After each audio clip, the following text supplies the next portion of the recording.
Welcome back to Stag Figure Reviews. In this video, I will cover who is my fourth all-time favorite action figure. This video is part of a series counting down to my number one favorite action figure.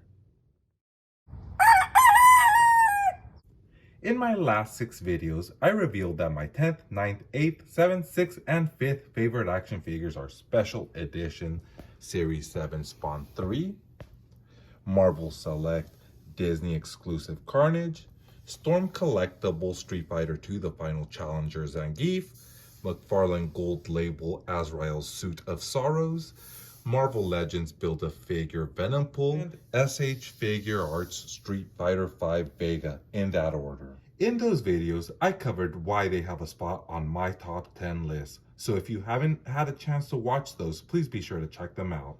And now I give you my fourth all-time favorite action figure, which is Storm Collectibles Bane. And I have a great appreciation for all the detail that went into this figure. The head has some great stitching, and they did a fantastic job of capturing the seams, wrinkles, and zipper. The silvery metallic color really makes the red eyes on the mask pop.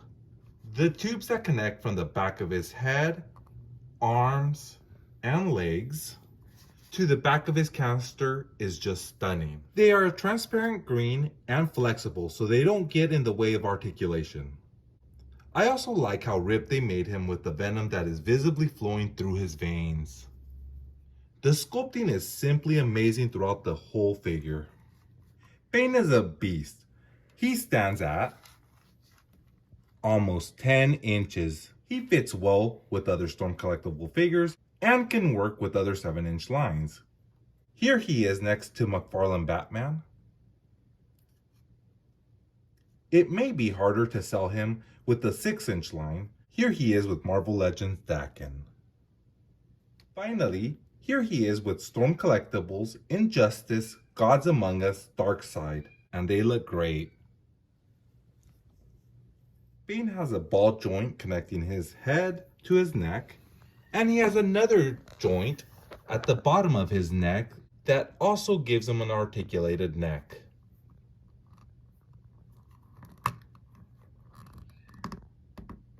And this is because he is made of soft rubber and it doesn't impede his movement. The shoulders have a great range of motion. They can move in and out and around. Although you do have to be careful with this tubing. He also has a bicep cut, double jointed elbows. The wrist has a ball joint and a hinge. His diaphragm has great back and forth movement and also a pivot. And the same thing for his waist.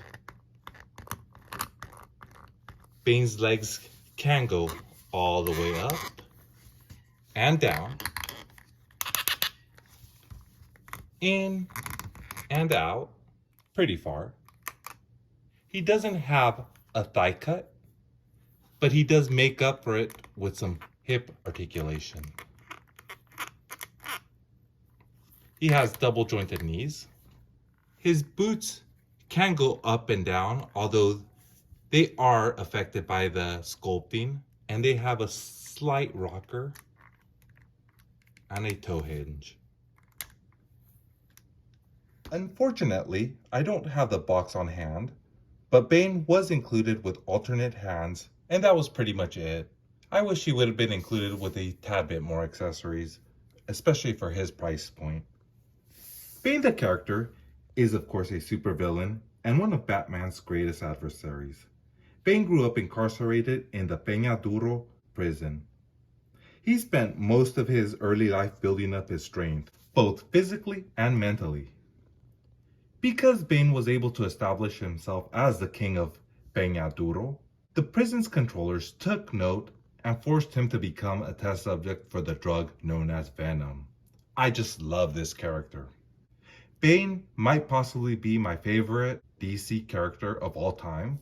The only reason he didn't crack the top 3 is because I prefer the Nightfall costume.